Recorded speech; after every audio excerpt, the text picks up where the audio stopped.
This is Wildcat Country. It's only right. The ball's in his hands. A milestone victory for Arizona. Simon says championship. All the inside scoop on U of A athletics. It's up for the end zone. Arizona has scored the touchdown. Wildcats win. Let's go to work, brother. Welcome to another edition of Wildcat Country, powered by Backcourt Marketing. Eric Cohen and Shane Dale. And, you know, Shane, I was not with you and Brad Ellis on the post-game show on Saturday night. I was making the miserable midnight drive home from Arizona Stadium back up north here. And, you know, that was a game Arizona probably should have won. UCLA played like they didn't care, didn't want to be on the field. And if Jordan McCloud didn't get hurt, Arizona had a big shot to win that game in the fourth quarter. With that said, and I don't know what you and Brad said after the game, but I assume it's something like this. We have talked about the fact that both you and I in the last few weeks have been confident that Arizona would win a football game. After Saturday night's developments, I am confident in saying I do not believe Arizona will win a football game this season. What do you say? Well, do we want to save our picks for Colorado for the end of the show, or do you just want to? You know, I'm not saying I'm not going to pick. I have a hard time seeing them win. Maybe you can talk me into it. Look at me. I unless we see a glimpse of the BYU version of Gunner Cruz on Saturday, then it's hard to picture it. Certainly, the Colorado looks like the most winnable game left on the schedule, but the fact that number one, it's in Boulder, and number two, Colorado's coming off a bye week, doesn't help. I will say Arizona and Colorado are pretty similar in a number of ways, and certainly not in a flattering way. Arizona's next to last in the Pac-12 in points per game at 16.8. Colorado is dead last at 13.8. Arizona is next to last in yards per game. Colorado is last by far.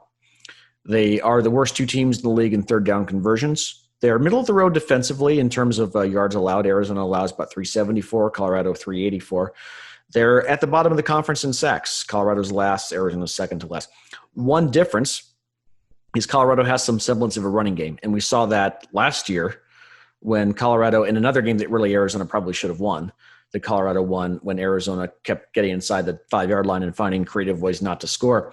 You might remember Colorado rushed for over 400 yards against Arizona last season. Jarek Broussard had 301 yards on his own. Yep, that's right. He's Colorado's leading rusher again this season, although he doesn't have 301 rushing yards in 5 games. So he's dialed it back a bit. He has 256 rushing yards. He's still their leading rusher. But Colorado's running game is better than its passing game. So the Buffaloes, I'm sure they're going to try to do just about every team has succeeded in doing against Arizona at this point, and it's beat them on the ground. Arizona's allowing 219.4 rushing yards per game, just ahead of Stanford's 219.8 for worst in the conference. So it comes down to whether if Arizona can make Colorado throw the ball, which I'm not confident in at all, then they got a shot. And if we see a glimpse of BYU Gunner Cruz, and they got a shot. If neither of those things happen, or if only one of those two things happens, then no, Arizona's going to go follow 0-6. All right, so I hate to use this kind of circular logic, but just go with me here.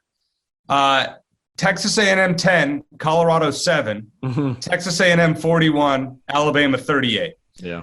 I mean, I don't want to use that because the game was played in Denver and everything.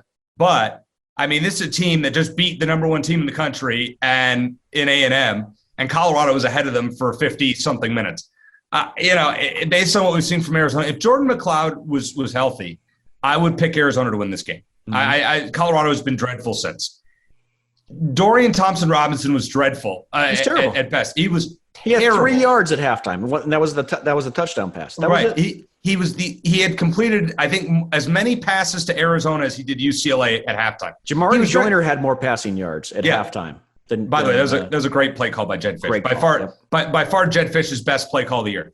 All right, let me say this, Shane. There was a buzz in the stadium on Saturday night. It was the first time I felt a buzz in that stadium, obviously, in quite a while, since probably the first half of the Washington game when Arizona was 4-1 in 2019. That was their first loss of the current, 17-game streak, something like that. Is that right?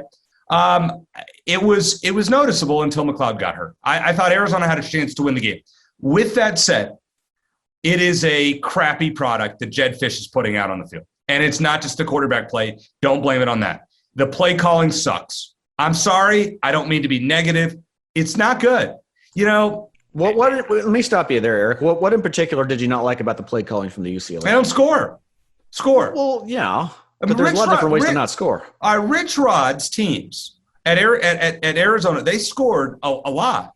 Yeah. They gave up a lot of scores. And I'll tell you, Arizona's defense is a lot better now, at least in my opinion, than I've seen in a while. I mean, this is the best defense Arizona's had in a few years, at least. So I would say Arizona's problem against UCLA, at least with McCloud in the game, is the same thing it's been for the last several years, is that they can move the ball in between the 20s and that's it. Then they stall out.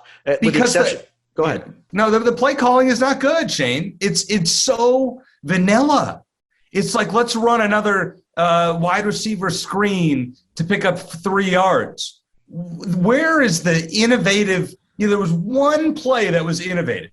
And I like Jedd Fisch. I love the culture he's bringing to this program. The guys are buying into it. I know that. But the play calling, he is calling the plays. And it's not good, Shane. You think it has more to do with the play calling than it does with the players on the field? And it doesn't the help. Offensive line? It doesn't help. Yeah. It doesn't help. The offensive line's not good. No. I get that. But I mean, the play calling is not innovative at all. Rich Rodriguez would win multiple games with this team. I'm going to tell you, I am confident in saying that. Rich Rodriguez also had better guys to work with. I mean, when he came in, he was handed Matt Scott and Kadeem Carey. Perfect for his offense. He won with B.J. Denker. He made it to a bowl game with B.J. Denker. Yeah. Well, B.J. Denker wasn't bad. But if you put he was okay. I know he wasn't a great passer. I understand what you're saying. But they went to a bowl game. We're just asking for a win. They won a bowl game. They won a bowl game. That's right. We're asking for a win. And I appreciate B.J. Denker's contributions to the program, but let's be honest. I mean, B.J. Denker is probably the left-handed equivalent of Will Plummer, right? Oh, I don't know about that. I think B.J. Denker is a much better quarterback than Will Plummer. But there was a system, though, Shane. Yeah. I mean, if you put Will Plummer in a different system, you watch when he inevitably transfers next year and probably gets into a spread system, he'll probably be a much better quarterback.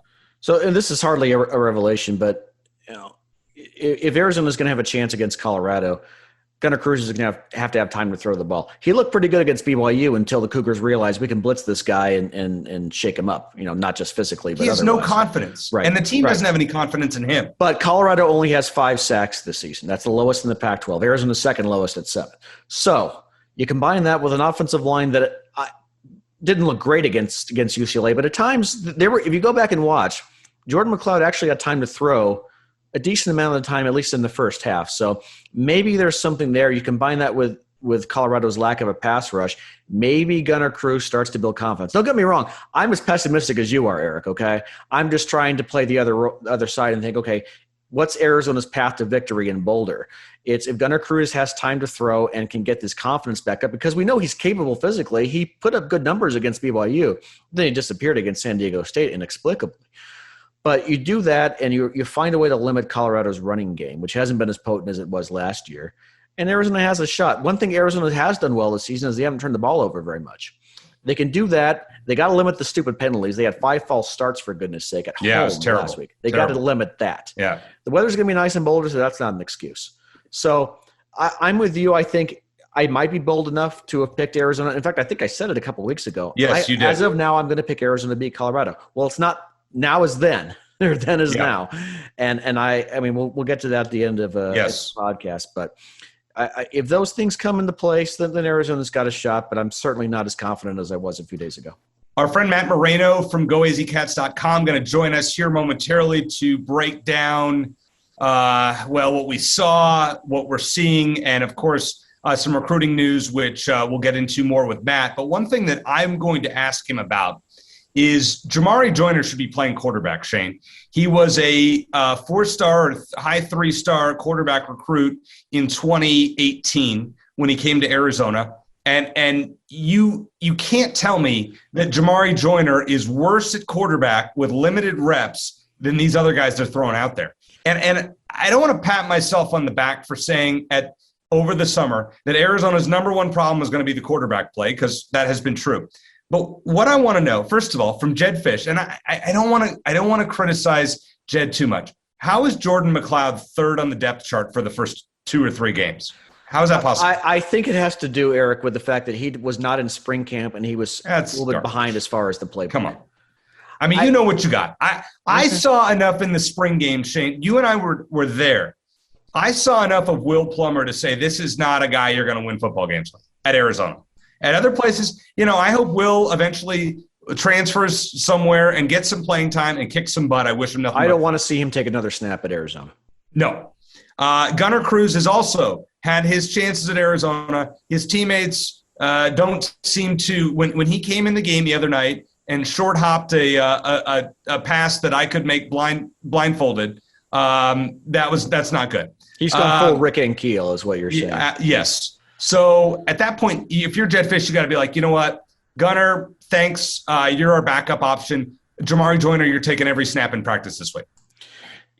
The problem is, how long is it going to take Jamari Joyner to learn the playbook? Who cares? Unless he's been taking snaps on the side throughout the season or before the season started, that's easier said than done. Now I could see him coming in maybe on Saturday and doing some like what Matt Scott did, I think, in Willie Tuitama's last season. And Matt Scott would come in for a series and just to shake things up a little bit, because obviously he was a dual threat guy and Willie Tuitama was not. Other than that, I don't see that change taking place this week. I could see later in the season, this team is 0-9, 0-10, and Gunner Cruz hasn't been the guy, and Will Plummer hasn't been the guy. Then maybe Jamari Joyner gets a shot. I think that if that's going to happen, it's not ready to happen yet. I think it's going to take at least a few more weeks. Run the stinking option. As much as I hate the option, I would rather see that than watch a guy short hop a pass at the line of scrimmage. It's just embarrassing. I hope Gunner Cruz proves all of us wrong, and I hope I'm figuratively eating crow this weekend after watching Gunner Cruz fling it down the field and tear up that Colorado secondary because he has 10 seconds to throw the ball behind the offensive line. I'm not optimistic. I'm frustrated. I'm annoyed. That's 12 hours of driving to and from Tucson to watch 3 bad offensive product football games. It's awful to watch. Literally, it reminds me of the offense that in Mike Stoops' first few years. It was like Mike Stoops' first year, even though they were able to win a couple of games. It was just a dreadful offensive product. When Willie Tuitama got hurt early in his career, it was a dreadful offensive product. This is worse. This is the worst Arizona offense I have ever witnessed in my 20-some years as a fan and close follower of the program. It stinks. So I just want to say that. Shane, let me just give a quick plug to our friends at Backcourt Marketing. Our friend Megan Coughlin does a great job. And if you know a business that needs social media, and, Arizona's doing a fine job of the optimism on their social media. So they've learned well. Maybe Megan taught them. Check out our friends at Backcourt Marketing. You can get your business or your friend's business noticed by using them. Email them at team@backcourtmarketing.com or call them at 480-744-6173. All right, upcoming, Shane, is our buddy Matt Moreno. We have a lot to discuss with him about this current team, about recruiting, and much more here on Wildcat Country. We are very pleased to have our most frequent guest, I believe, on Wildcat Country, Matt Moreno, the senior editor of GoAZCats.com. Join us once again. And, Matt, I wish we would have you on under better circumstances. Since we've had you on, since we've been doing this podcast, Arizona has won exactly 0 football games. And now, after watching Jordan McCloud go down in the second half on Saturday night, it looks like Arizona is going to win 0 football games the rest of the season. Would you agree with that statement, or do you still have hope that Arizona will get in the win column at some point before December? I think I'd probably agree with that statement. I think there's going to be opportunities to maybe win some games, but I don't know that Arizona could ever get over that hump this season. I'm still not sold on Gunner Cruz. I just think there's just too much of what you don't want, which is, between the ears. I mean, I think he's got every skill and talent and measurable you can have in a quarterback that can have success in this offense. But maybe the biggest hurdle to climb for any player is the mental side. And to me, that's kind of where the roadblock is, it feels like, with him. And so, everything is on his shoulders right now. Jed Fish has come out and said he's going to be the starter. He's going to be the new kind of Jordan McCloud. Jordan McCloud was going to be the guy who's going to be the starter for the rest of the year, and they weren't going to make any changes. I think they've moved beyond wanting to make any kind of changes. They just want to have one guy and stick with him. They think that's going to work best, but the one guy they've picked has kind of had some issues this year. So he's going to have to get over those if they really want to have success this season, and we'll see what happens. But I think there'll be opportunities for them to win. I think now that they know, hey, Gunner Cruz is going to be the guy, you can start to build some things within the offense to kind of tailor things to him. But I think it's going to be a challenge to earn a victory the rest of the season. Like my good friend and mentor, Craig Fouey, says, 90% of the game is played between your ears. And he's a former football coach, so he knows what he's talking about. Let's talk about some recruiting, Matt. Some insult to injury, literally, on Sunday when Zeke Berry, big commit for Arizona, decommitted from the Wildcats and reopened his commitment. Surprised or not surprised? And do you think Arizona's current struggles had anything to do with that decision? Not surprised, and no. It was one of those situations where if you would have asked me a few weeks ago to, hey, pick one guy that you think might decommit by the end of the season, I would probably pick Zeke Berry. I mean, it started pretty much right after he committed to Arizona. Michigan got involved and offered him, and he really showed some interest in Michigan, and then ended up taking a visit to Cal, an unofficial visit to go see Cal after he committed once the season had begun. That obviously will raise your eyebrows. Then he took a visit to Oregon. I mean, you mix that in, and that's kind of where you can say, okay, this is leaning towards, not being a reality for Arizona that he's going to end up playing for the Wildcats. And so I think all those things kind of played into it. I know there's some mentions of, hey, the NAU loss or the loss to UCLA played into it. This thing has been building for a while. I don't think it was anything to do with how Arizona looked. I think most of the recruits that are on board have been told, hey, this is going to be a difficult season. Just prepare yourself for some losses. This isn't going to look great. And that's one reason, that's the message from the staff that they're saying is, hey, that's one reason we're recruiting you, is because we want to change that. And so I think everyone who is committed is on board with what the message has been, and they're not going to be surprised by any loss, no matter how brutal and how unfulfilling, unlikely it is. I mean, I just think that was expected. So I don't think it had anything to do with that. I think it had to do with other schools coming in and really showing him attention. On the plus side, the Servite Wildcats, as I call them, are growing in numbers. Arizona got another commitment later that day after Zeke Berry decommitted from Servite in Jacob Manu, who I'm hoping I'm pronouncing his last name correctly, a 3-star linebacker. You said some nice things about him on Twitter, Matt. Can you elaborate more on what Arizona's getting out of him? Yeah, I mean, to me, it was almost – I don't know if they broke even exactly on that day, but it felt pretty close to breaking even in terms of the guy you're losing and the guy you're replacing him with. I mean, which is what every program wants. If it's almost not about who you're losing. When you have decommitments, it's about who you replace them with.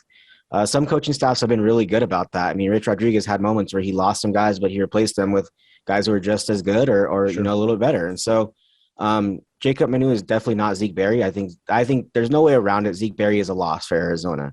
That's a player you want on your roster. That's a player you want to contribute on your defense, potentially on offense. And I think that was the appeal for someone like Zeke Berry, was he was going to potentially have that opportunity to play on both sides of the ball. So I think that's what really played into things for him. But with Jacob Manu, it's just somebody who fits what Don Brown wants to do. I mean, I watched him this season, hard-nosed guy, someone who can fly around, someone who is just very versatile and can do a lot of different things, but just a hard-nosed linebacker who's going to fit in very well with Don Brown. And I had a chance to speak with him after his decision, and he mentioned he wants to play for Don Brown. I mean, that's a big part of why he's making this decision. Yes, he's going to be able to play with a couple of his teammates, but for him, it was the faith that Arizona showed in him by offering him. He's a bit undersized. I mean, that's the thing. If it seems like we talk about that a lot when it comes to Arizona recruits, especially prospects that are higher rated. If they were a different size, they might not be ending up at Arizona. I think we mentioned with Noah Fafita. If he's 6'2", probably not going to end up at Arizona, probably going to have some major offers. Kind of a similar situation with Jacob, where he's about 5'11", undersized for a linebacker, but I think he makes up for it with his play. The one thing that I tweeted this is, to me, just doing this for as long as I have, there's one thing that really I feel like and everyone gets kind of wowed by potential and the measurables and, hey, this guy has this wingspan or whatever. But to me, production always tends to translate pretty well. He produces at the high school level. I don't think you can overlook that. I mean, he plays at a very high level high school. They're undefeated. They've dominated every team they've played this season. They're really only playing for 2 games, which is unfortunate for them. It's Mater Dei and St. John Bosco. The rest of the season doesn't matter for them. It's those 2 games that matter. So they still have those to play, but they've dominated some very good teams in Southern California. And it's not just because of the offense and Noah Fafita and Keenan Burnett and, T-Mac McMillan. It's that defense has been very good as well. And Jacob Manu is a big part of that. And so I think he's someone who his skill set is going to translate very well. His production is going to translate very well. And, a lot of people didn't like JJ Taylor because of his size, but he was a very dominant player in an area where there's a lot of talent. It's a very similar feeling with Jacob Manu, where he just has that production and the skill set to do the job. He just doesn't have the size. Well, it's Scooby Wright too. I mean, that was Scooby Wright, who we had on once again last week on Wildcat Country. I mean, he's a 2-star guy because he was shorter than your prototypical linebacker. So, Matt, I spoke last weekend to a guy that was on Kevin Sumlin's staff, just randomly ran into him, just started talking. And he mentioned, we were watching the Texas-Oklahoma game at the time, and Bijan Robinson, arguably his best player in college football, and he's from Tucson. And this guy who was on staff mentioned that a lot of the Tucson kids, it wasn't an anti-U of A or Sumlin thing. It was more of we just want to get out of Tucson. How common is that sentiment from what you've heard amongst Tucson kids in the past and going forward? I think that's the challenge. I mean, that's at the center of the issue, not only with Tucson, but, recruits from the Phoenix area as well. I think there's just this pool to see what else is out there. And if there's an opportunity to play at a quote unquote big school outside of the area, there's a big pool. I mean, and it goes beyond that. I think we talked about that on the podcast before, where it's the West Coast in general. I mean, USC is losing recruits it didn't used to lose. Bryce Young is at Alabama. He's a California prospect. There's so many quarterbacks across the country that are from the West Coast that aren't playing at West Coast colleges. And so it's a bigger problem that coaches are still trying to figure out. But I think that is at the center of the issue with trying to keep players home, is there's just this pool right now to leave home and see what else is out there. And obviously Lathan Ransom at Ohio State, mentioned Bijan. You can go down the list of prospects from Tucson that had said, yes, that's an option to play at Arizona. It would be great to play for the hometown school, but I have an opportunity to play at a school like Texas or a school like Ohio State. I need to take that chance. And so I think that's been a big part of it. I also think there's been times where they just don't see the attention that they want. I mean, you should never lose a recruit from Tucson because you didn't pay enough attention to him. South Point is one of those schools that's right down the street from Arizona, from U of A. I mean, you have to be there as much as you can. You have to make it known, hey, we want you to be home. And I think there is moments when those recruits just didn't feel that from Arizona. And, if you feel that even a little bit, they're going to say, well, I'm going to look elsewhere because obviously they don't want me. You have to make it known, make it very clear, at Arizona, if you're that staff, that you want them at that school and you want them to stay home. And I think that's going to be very key for, Jed Fish and this staff to do. And, there's going to be some recruits coming down the pipeline that are going to be very good, that are going to have a chance to play at outside Power 5 schools outside of the state. And you have to keep them home. I mean, that's a crucial part of having success at Arizona, is keeping players like that at home. And it starts with just, showering them with attention and saying, there should never go a day where they don't feel like they're wanted at Arizona. Yeah, and that was one thing about Bruno Fina, where John has talked to us, that he didn't get that love right away from the Arizona staff under Sumlin. And I know he's an undersized kid to an extent, but that was still a loss for a legacy not to go to Arizona. All right, this one is about a Tucson kid who I just don't understand his role in this team. Jamari Joyner. Now, a few years ago, if you remember 3 years ago, against Cal, the game was in early October, got a chance to come in and replace Khalil Tate for a series. And it was, wow, we get to see what this Jamari Joyner does. I think he's arguably the most talented receiver on the team, but I also think right now he's arguably the most talented quarterback on the team. What do you think it would take for Jamari Joyner to actually take reps? I mean, we saw him throw the only touchdown the other night. What would it take for him to actually, is it another season-ending injury to Cruz or Plummer? Maybe just an injury to Jordan McCloud. Do you think there are rumors right now, like serious rumors of Joyner getting snaps? Snaps, sure. I think the idea that he could potentially take over the team and be the quarterback. I don't think that's going to happen. I mean, he has to get on the field more to start. I mean, they've been very hesitant to even get him out on the field very much. So, that's been a part of it. I still think he's most valuable, even in the current situation, as a receiver, more than a quarterback. Really? Yeah, I think so. I think he's more effective, I think, as a receiver at this point, even in the current construct of things with Jordan McCloud out. But he has to get on the field. But I don't think it's out of the question. I think Jedd Fisch is maybe going to downplay that as much as he can, because why not have the element of surprise on your side? But I don't think it's out of the question that he could see some time and at least get an opportunity to do some things with the ball in his hands, because I think that's, at the end of the day, that's all that matters is getting the ball in his hands. However it happens is how it happens. But I think that he's such a playmaker, and he showed that against Colorado last year, and when he's had opportunities to play them before. And so I don't think it's out of the question. I'll just say that. I remember the role Matt Scott played, I think it was Willie Thomas' final year. He would come in for a series every so often, and maybe Jamari Joyner could do something. I'm just spitballing, but maybe that's a role that he could play. Let me go back a little bit to the Servite topic, because Jedd Fisch made a very not subtle tweet the other day. He took a gif of a bottle of orange juice that wasn't quite full, and he added the caption, "It looks 3/4 full, #juice," referring to Juice County, Servite. And the possibility of adding a fourth member from Servite. That person was seen to be the guy we call T-Mac. He's currently committed to Oregon. Look into your crystal ball. I know you talked about it the last time you were on. You thought there's a good chance that that T-Mac might change his mind and come to Arizona. Are you feeling more confident about that now, less, or about the same? Probably more confident. I think the more you stack up Servite players at a school, it's only going to make it more appealing to him. Arizona's not giving up. And I think that's very key. I mean, and having spent a little bit of time around T-Mac and getting to know, the Servite team and just their connection, there's a really strong bond between him and Noah Fafita. Maybe more so than I've seen with many other teammates. I mean, a lot of teammates will say, "Yeah, we're a package deal. We want to go to school together," and it just never materializes. And then you see them and you go, they're friends, but they're not close.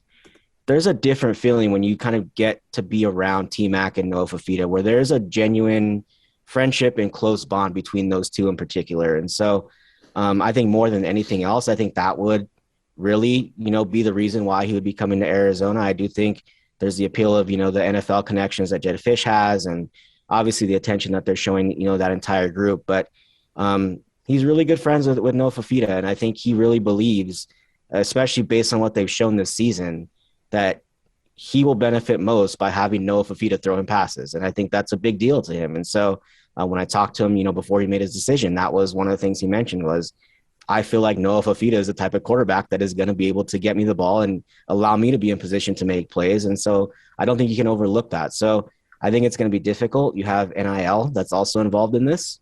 Oregon has the advantage there. I mean, they can do a lot of different things with NIL. And so that's going to be a big hurdle for any program going up against Oregon for the foreseeable future.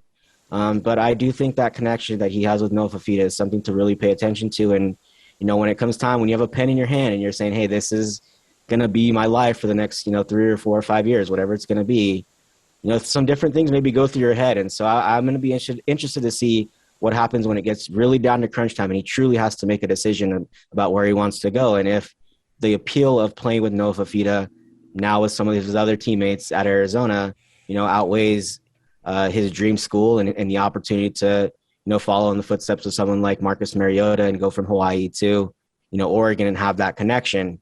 I think it's going to be close. Like I said, I think I mentioned right after it happened, I wouldn't close the door on that recruitment at all. Yep. And I still think that. I still think there's it's at least realistic to think that, hey, it could happen. Definitely something to keep an eye on. Any other Arizona targets, Matt, that we should keep an eye on that may be nearing a commitment or that Arizona is at least in the mix for? Harrison Taggart is the one I think we've talked about before, where I still think you can pay attention to him a little bit. Oregon's kind of entered the picture a little bit more with him. He took a visit out there, and Arizona really wowed him on their trip when he made an official visit out to Arizona during the summer. It was the only official visit he took during that time, and really had to wait until the season started so he could take some more trips. But he's someone to really keep an eye on. it'll be interesting to see how it all, figures out. But maybe adding Jacob Manu is kind of a sign that Arizona doesn't necessarily feel as comfortable as it once did with someone like Harrison Taggart. Obviously, Arizona wants to load up on linebackers. They just need more players at that position and more talent at that position. But he's definitely someone I think I would keep an eye on moving forward. All right. So, Matt, I'm looking ahead at the 2022 Arizona football schedule, just because, you're talking about the Servite kids. You're at San Diego State, home Mississippi State, and then North Dakota State comes to Tucson. I mean, if we're saying that Arizona may not win a game this year, next year, I mean, and I know it's super early, what is a conceivable thought process for the amount of wins Arizona could have next year coming off a potential 0-win 2021? It's difficult. It's so difficult because you have no idea what the roster is going to look like. I mean, I think there's going to be even more turnover. There's going to be, more transfers in and out. I just think you really have no idea what the roster is going to look like. I liked what Jordan McCloud looked like when he was on the field. I mean, I think he needs to clean up some things, but I like the progress. I still think they're a few years away from being, a legitimate, 8 and 9 win team. I think you have to obviously take some baby steps, probably looking at 3 and 4 wins again next season. I just don't think the talent jump is going to be there. You have so many players moving around. There's not going to be a huge appeal yet for those transfers, for those impact transfers. There's a lot of work to do on the offensive line. Yes, they've looked better, but there's still a lot of work to do in getting immediate help on that offensive line. I still think a lot of the younger players on the team, someone like JT Hand, is making progress, but is probably still a couple years away from being a true, talented player along the offensive line. And so it takes time to develop those younger players. And so you need some impact transfers, but getting them to come to Arizona is going to be a difficult task. And so I want to see how things shake out, but I think it's probably a 3 and 4 win team again next year. I will never take for granted watching touchdowns at Arizona Stadium by the home team again. And I think under Rich Rod, I did. And after watching the 3 home games this year, I can just tell you personally, I will never regret that or never underestimate that again. All right, my last question for you, Matt. I know you guys are doing your form of your podcast for goazcats.com and some different types of things outside of the content, the written content on the site. Tell us about that.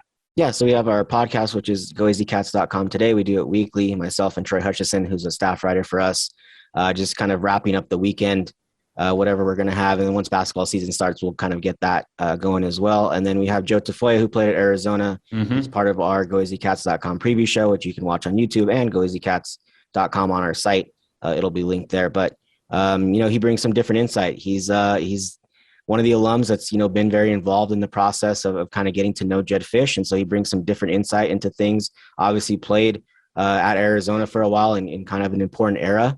And play in the NFL. So he has some different perspective on some different things. Definitely more passionate about everything. And he hasn't been happy the last few weeks. So it's been interesting to kind of get his perspective on things. But he's been a big part of, the alumni base. And so he brings a different perspective, and we just, talk about everything involving the team, recruiting, all that stuff. And it's a good time. The last time we had Joe Tafoya on our show, Matt, he said he expected Arizona to go 6-6 this year. They still could. They still could, Eric. Yes, they could, Shane. Mathematically, they're only 0-5 at this point. Matt Moreno, senior editor of goazcats.com. Thank you, as always, for joining us on Wildcat Country, and I'm sure that we'll talk to you again soon. Absolutely. Thanks for having me, guys. I want to read you a message from Josette, a small business owner in Scottsdale. Josette says, Backcourt Marketing created a social media strategy for all of my gyms. They post engaging content every day and have really brought up the analytics on all of my pages. We meet to go over marketing ideas every month, and I really appreciate their personalized approach. That, in a nutshell, is the kind of return on your investment that you can expect when you trust Backcourt Marketing to fulfill your company's social media needs. This is a company that helps businesses reach their target audience online and build a brand that will crush the competition. They're a dedicated, knowledgeable team of brand advocates, designers, and creative writers who will help take your business to the next level. Make sure to get your business noticed. Call 480-744-6173. That's 480-744-6173. Or email team, TEAM, at backcourtmarketing.com to get started. And remember, Backcourt Marketing is the marketing agency for those who love competition. Always good to have our buddy Matt Moreno on with us. And Shane, what was your biggest takeaway from a lot that Matt said? It's always a lot to unpack, but what stood out to you? Yeah, and we didn't even get into hoops, and Matt Moreno does a great job covering men's basketball as well. They're having their media days this week. We'll get more into that next week, definitely talk about the media polls and where Arizona men's and women's basketball is projected to finish in the upcoming season. But big takeaway is pretty much what I thought. I think that there was this, the prevailing wisdom was that, Zeke Berry's decommitment came just a few hours after they lost another game, and that not necessarily two don't necessarily correlate, right? So I think it's important to put that in perspective. Adam Gordon, who we've had on a couple times, senior editor for Rivals at Yahoo, hopefully we'll have him on again soon, talked about how Arizona needs to show these recruits something in order to keep bringing them in. But in spite of that,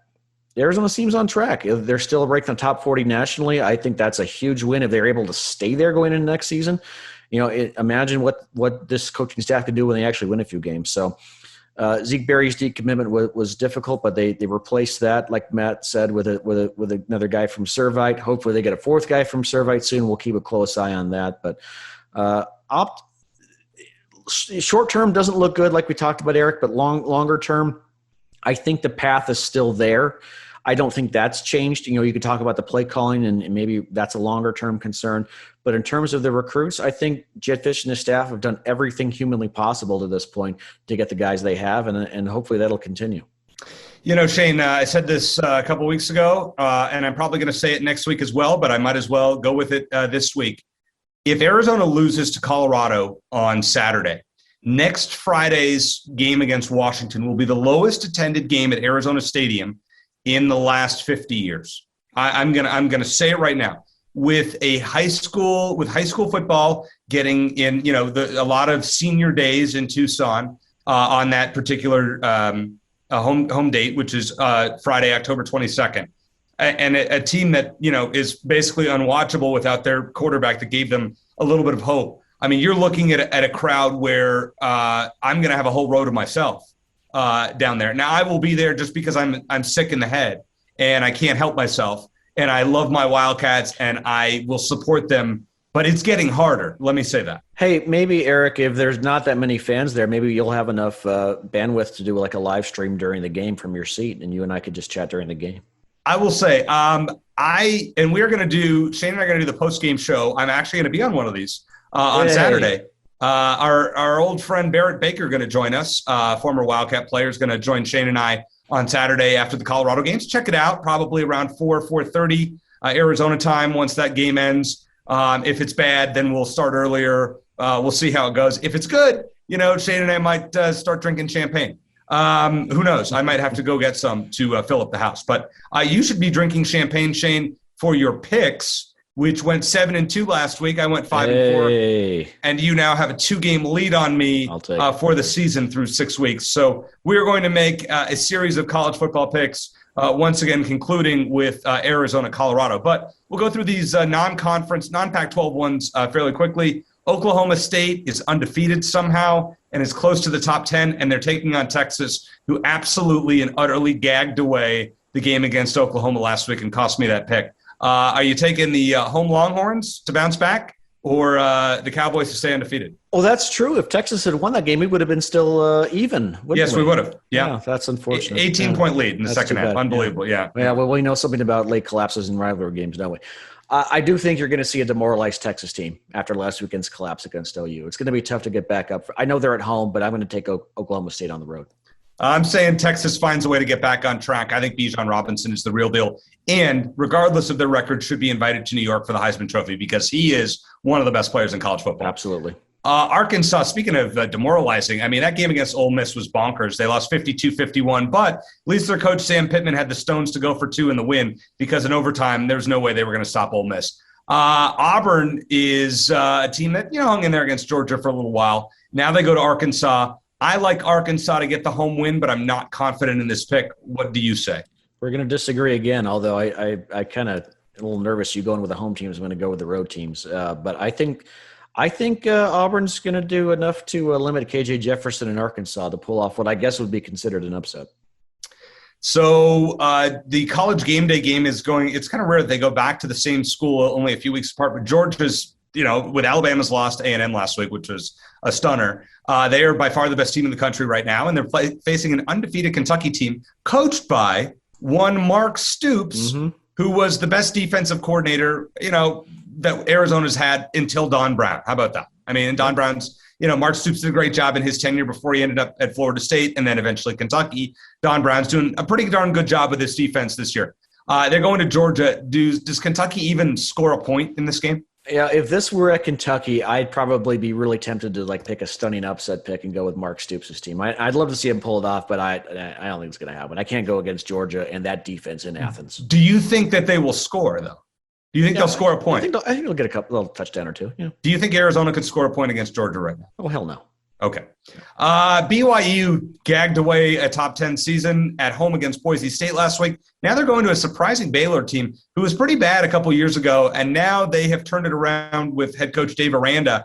I think BYU keeps this one really close, but I'm really impressed with Baylor. I think Baylor wins a very close game at home. I agree with you. I think the Cougars have begun their descent back down to earth. And Boise State finally exposed them a bit. I think Baylor will hold BYU star running back Taylor Algier in check the same way Boise State did, unlike what Arizona was able to do.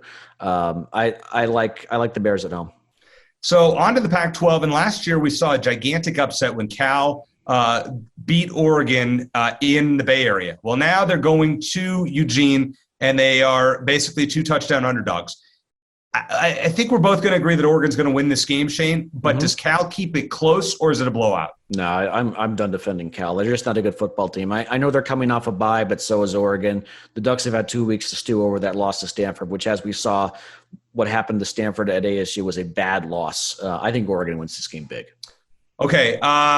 Stanford is, I totally unimpressed with Stanford after what I saw against ASU last week, but it seems like they play well every other week.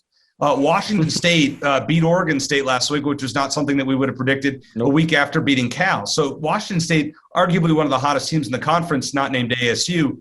I'm going with Stanford on the road. I feel like it's every other week they play well. I'm going to assume you're going to go the opposite way. No, you're assuming correctly. I'm going to agree with you. I'm really not sure what to make of the Cougars anymore, honestly. But I think Stanford is better than what they showed in Tempe last week. I agree with you. I think they're going to come back and put together a decent game. I know the game's in Pullman, but I'm going to go with the Cardinal.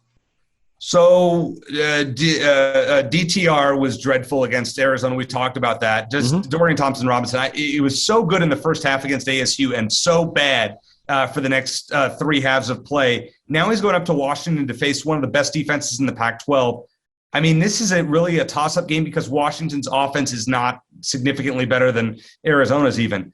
I'm going to take the Huskies at home, but not confident in this pick. What do you say? Yeah, it turns out UCLA's win over LSU wasn't because UCLA is that good. It's because LSU really isn't that good. Bruins aren't that good either. I know they beat Arizona by 18, but that was anyone's game, like we talked about, until Jordan McCloud went down. Thompson-Robinson looked awful. UCLA won't be able to run the ball against Washington like they did against Arizona. So I'm going to go with the Huskies at home.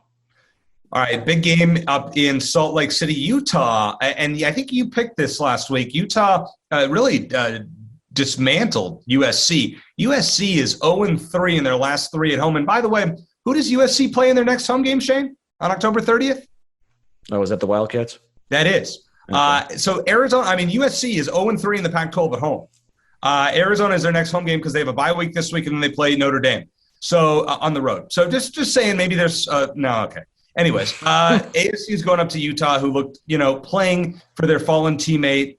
The Sun Devils are the best team in the Pac-12 right now, as far as I'm concerned. I'm going to pick them to win. I hate it, but I'm really impressed with what I'm seeing from Herm Edwards' team. ASU goes up to Utah and wins in what is a pick'em game. Agree or disagree? Can we agree that the winner of this game will win the Pac-12 South? Yes. Okay.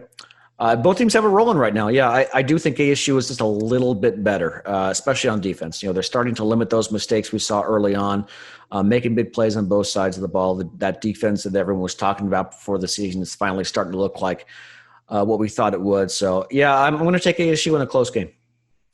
And finally, the game that we have been anticipating for weeks, thinking Arizona might be able to win. And then Jordan McCloud went down with a surprising, an injury. I shouldn't say surprising, but nobody knows what it is. It's a lower leg injury, but nobody knows the extent of it. It's like a hockey injury, lower body or upper body injury. Yes, I never understand that. Anyways, Jordan McCloud should be back for spring ball, so I guess that's good.